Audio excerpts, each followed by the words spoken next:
Hey everybody, James coming here. I want to talk about Bendgate 2.0. Now, the reason why I'm calling it Bendgate 2.0 is because basically the iPad Pro now is having a bending issue. First, it was the iPhone 6, which unfortunately my phone was part of that problem too. My iPhone 6 bent just enough for the screen would pop off. Enough moisture got into it over time, even though I kept on getting repaired. But it was bent just enough for the screen kept on popping off. Ended breaking. Ended up getting an iPhone 7. I would never got an iPhone 7 if it wasn't for the bending issue, because in my opinion, the iPhone 7 was not much of a departure from the iPhone 6. At least not enough for me, but that's where we're at. And with the iPad Pro, and I will leave a link in the description down below to jerry-rig everything, which did a great job putting the iPad through a stress test, which really wasn't much of a stress test because the iPad didn't hold up at all. But it bent in half easier than a piece of bread. And that's concerning to me because while the iPad looks amazing, I love the edge-to-edge display. I love the fact that it uses Face ID now. I love everything about it. It's great. But no matter how many good features you put into a product, if your product could bend or be broken so easily, none of that matters. None of that matters. You get an iPad Pro and say, what if you have a friend over and they accidentally sit on your iPad? Bends it right in half. Gets a nice little curve right there. It's pointless. No matter what they put into it, it's pointless. And that's the problem. That's the thing that bothers me. It seems like they come out with all these great products. I have the iPhone XR. Amazing phone. I think it's one of the best phones I've had. Love it.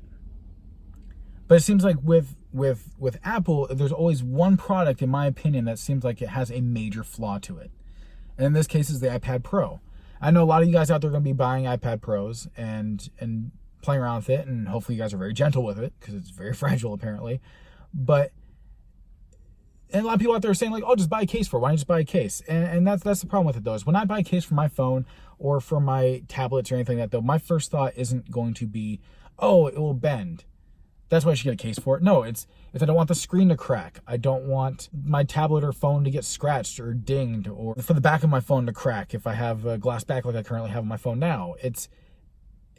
I never think to myself like, oh, my tablet or phone's gonna bend, that's why I should have a case. Because that used to never be a thought in people's minds before the iPhone 6. And even after the iPhone 6 was over, after the whole Bendgate thing back then was over, I like to think a lot of us, myself included, kind of thought, oh, the Bendgate thing won't happen. Apple learned from their mistake there. They won't do it. And they didn't for a while. That we didn't see any bending issues with the iPads or the phones or anything like that for a while, and things seem to be good.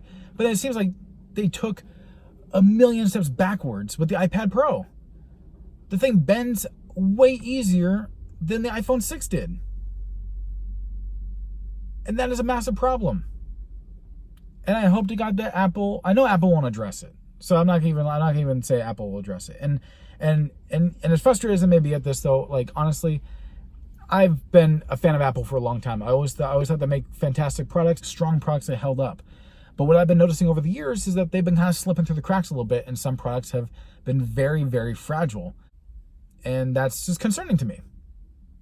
So, I don't know. Let me know. This has kind of been my rant. This video's kind of gone a little bit longer than I anticipated it to be. This is a quick little video, but I kind of went rambling on about this. But anyway, I'd love to know what you guys think in the comment section below. Do you guys think this bend issue for the iPad is a bigger issue than what it needs to be? And it's like, not that big of an issue. Just put a case on it. You'll be good. Just be very careful with it. Or do you guys think it's a big problem that Apple needs to address in one way or another, whether it's them saying something about it, or whether it's them actually pulling an iPhone 6s thing and just coming out with another version that has a stronger casing to it? I'd love to know what you guys think in the comment section below. And as always, like, share, and subscribe, and I'll catch you guys next time.